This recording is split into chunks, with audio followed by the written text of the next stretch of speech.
يا أيها النبي قل لأزواجك إن كنتن تردن الحياة الدنيا وزينتها فتعالين أمتعكن وأسرحكن سراحا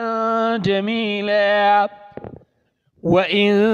كنتن تردن الله ورسوله والدار الآخرة فإن الله أعد للمحسنات منكن أجرا عظيما. يا نساء النبي من يأت منكن بفاحشة مبينة يضاعف لها العذاب ضعفين وكان ذلك على الله يسيرا. ومن يقنط منكن لله ورسوله وتعمل صالحا نؤتها أجرها مرتين وأعتدنا لها رزقا كريما. يا نساء النبي لستن كأحد من النساء إن اتقيتن فلا تخضعن بالقول فيطمع الذي في قلبه مرض وقلن قولا معروفا.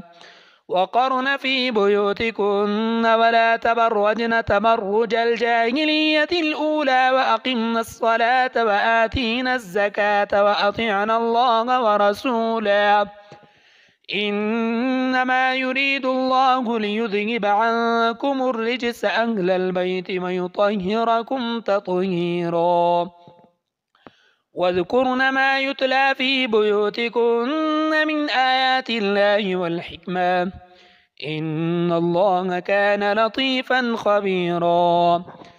إن المسلمين والمسلمات والمؤمنين والمؤمنات والقانتين والقانتات والصادقين والصادقات والصابرين والصابرات والخاشعين والخاشعات والمتصدقين والمتصدقات والصائمين والصائمات والحافظين فروجهم والحافظات والذاكرين الله كثيرا والذاكرين الله كثيرا والذاكرات أعد الله لهم مغفرة وأجرا عظيما. وما كان لمؤمن ولا مؤمنة إذا قضى الله ورسوله أمرا أن يكون لهم الخيرة من أمرهم ومن يعص الله ورسوله فقد ضل ضلالا مبينا. وإذ تقول للذي أنعم الله عليه وأنعمت عليه أمسك عليك زوجك واتق الله وتخفي في نفسك ما الله مبديه وتخشى الناس والله أحق أن تخشاه. فلما قضى زيد منها وطرا زوجناكها لكي لا يكون على المؤمنين حرج في أزواج أدعيائهم إذا قضوا منهن وطرا وكان أمر الله مفعولا. ما كان على النبي من حرج فيما فرض الله له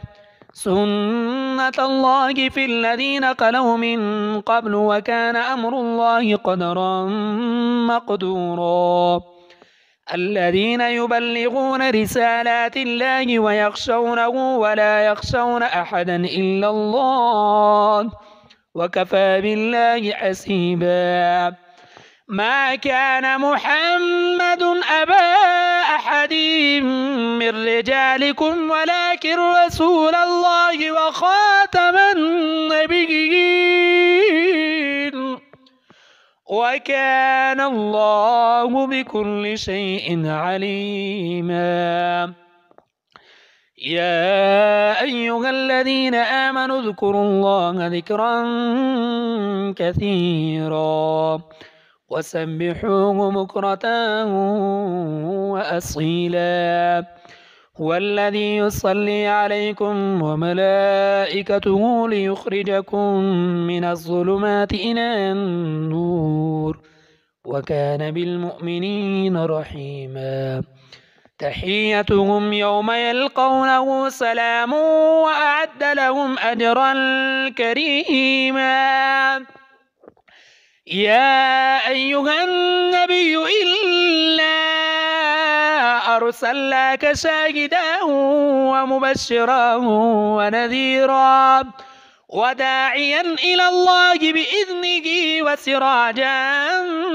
منيرا وبشر المؤمنين بأن لهم